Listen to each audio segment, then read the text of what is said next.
हम सब उसके अपने हैं।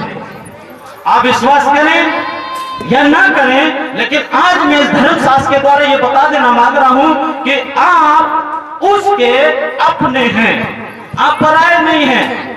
आज यहाँ पर प्रार्थना हो रही है, यहाँ पर परमेश्वर की स्तुति के गीत गाए जा रहे हैं, यहाँ पर परमेश्वर का वचन आपके बीच में प्रचार किया जा रहा है। इसका मतलब यह है उसकी ओर से यह अनुग्रह हुआ कि आपके बीच में आकर के यीशु मसीह के बारे में बताया जाए। मेरे अजीजों, यह कार्यक्रम बहन सीता ने नहीं बल्कि परमेश्वर ने आयोजन किया है, इसलिए ताकि वो आपकी चिंता करे, वो आपसे प्रेम करे, वो आपका छुटकारा करे, वो आपके जीवन के अंदर काम करे। क्यों? क्योंकि आप उसके अपने हैं, हम उसके अपने हैं, वो हमारा पराया नहीं है।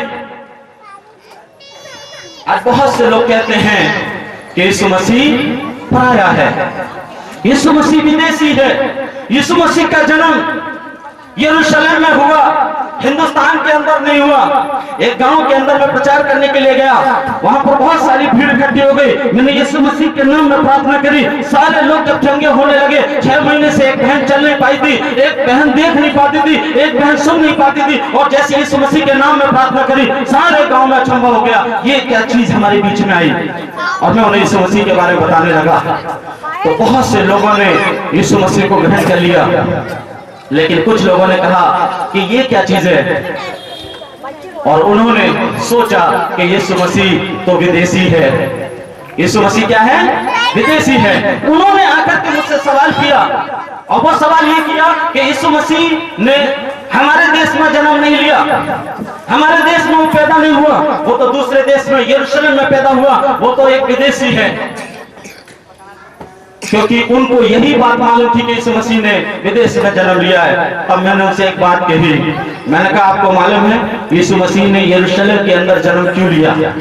यीशु मसीह यरूशलेम में पैदा क्यों हुए? क्योंकि सारी दुनिया को परमेश्वर ने बनाया।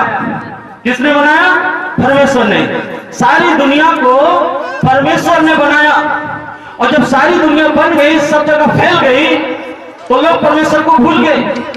परमेश्वर को उन्होंने अपने जीवन के अंदर अस्वीकार कर दिया, और वो परमेश्वर की आराधना नहीं करने लगे। तब परमेश्वर के मन में एक विचार आया, और वो विचार ये था कि मैं सारी दुनिया के ऊपर अपने नाम को प्रकट करूंगा।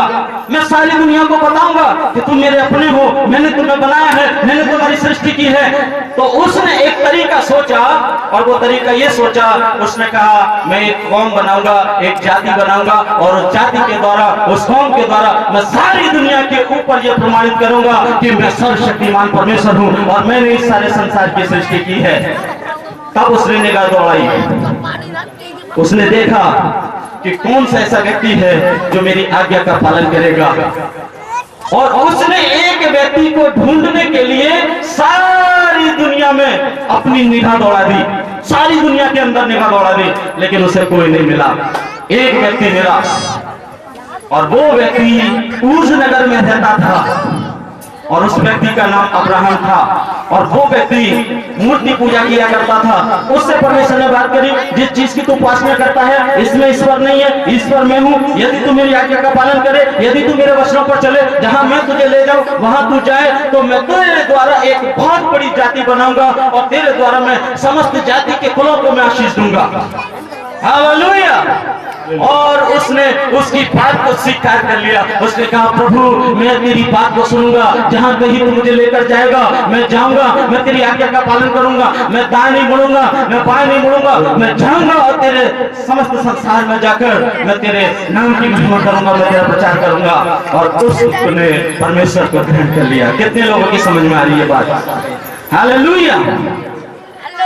और उस व्यक्ति से एक पुत्र उत्पन्न हुआ, उसका नाम इजहाक रखा गया। इजहाक से 2 पुत्र उत्पन्न हुए, उसका नाम याकूब और एसाव रखा गया।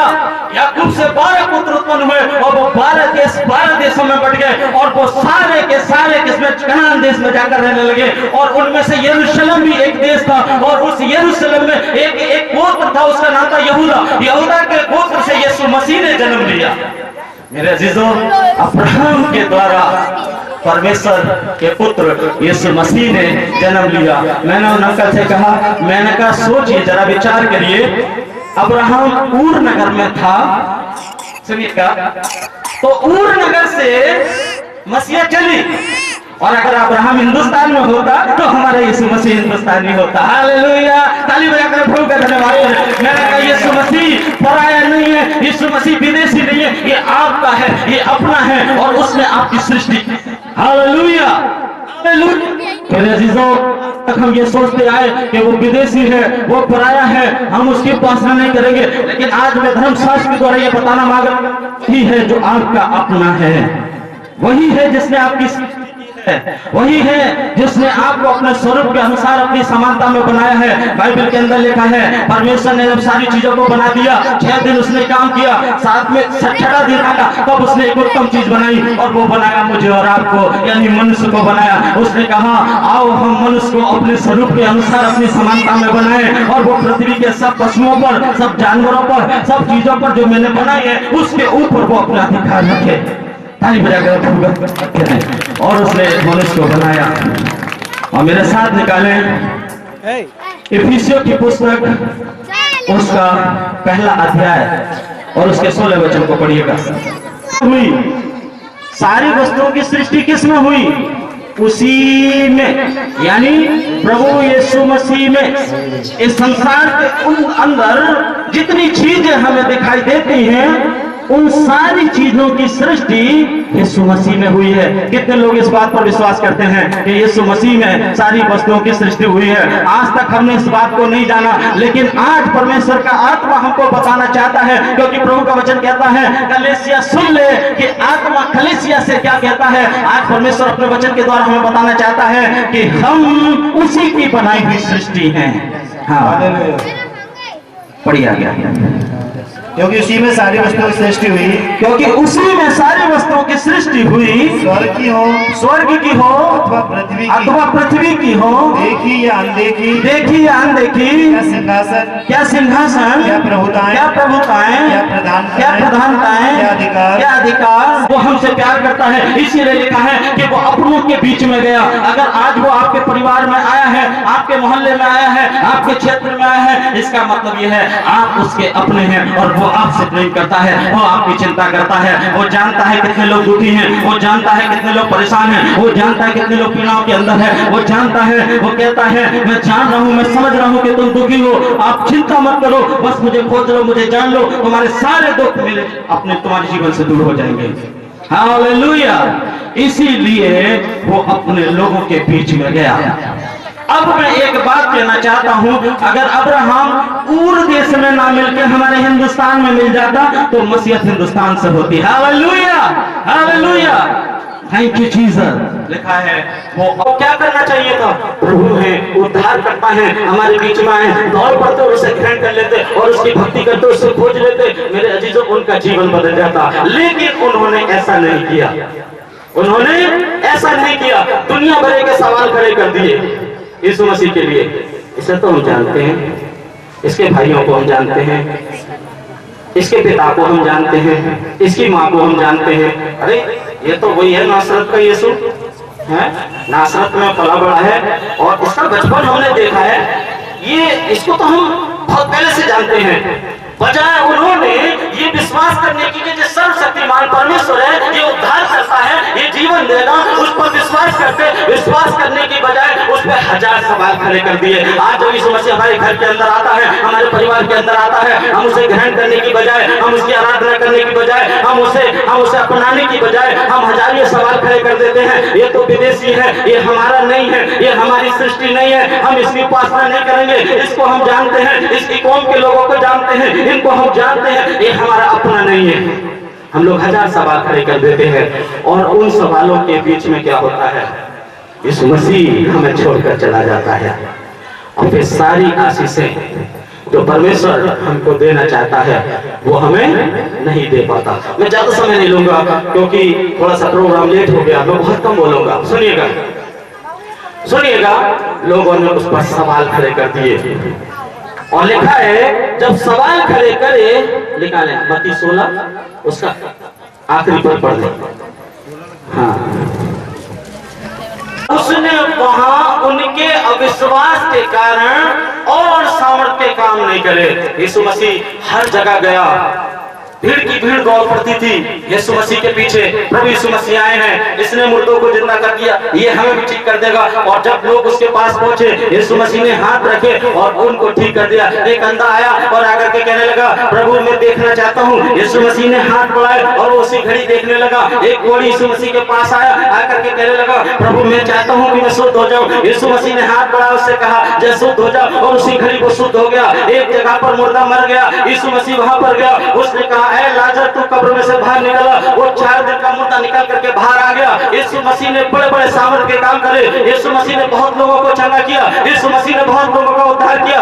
हर जगह वो ब्लेसिंग का कारण रहा, हर जगह वो आशीष का कारण रहा। लेकिन जैसे ही वो अपने घर के अंदर आया, इसे तो हम जानते हैं, इसके पिता को हम जानते हैं, इसकी माँ को हम जानते हैं, दुनिया के सवाल उसके ऊपर खड़े कर दिए। और नतीजा ये हुआ, यीशु मसीह ने उनके अविश्वास को देखकर उनके जीवन में आश्चर्य नहीं करे। क्योंकि यीशु मसीह जो काम करता है वो विश्वास के द्वारा करता है, और अगर हम उस पर विश्वास ना करें, यीशु मसीह हमारे जीवन के अंदर काम नहीं करेगा। अगर हम चाहते हैं दुष्ट आत्मा निकल जाए, हम चाहते हैं डायबिटीज चली जाए, हम चाहते हैं टीबी चली जाए, हम चाहते हैं बीमारी हमको छोड़कर चली जाए, हम चाहते हैं हमारे घर के अंदर शांति हो जाए, हम चाहते हैं कि हमारे जीवन की प्रॉब्लम दूर हो जाए, मेरे अजीजों उस पर सवाल खड़े मत करो, उसको ग्रहण करने की कोशिश करो, उसे समझने की कोशिश करो, उसे जानने की कोशिश करो। जब आप उसे जानने की कोशिश करेंगे मेरे अजीजों, हमारा जीवन पूरी रीति से बदल जाएगा।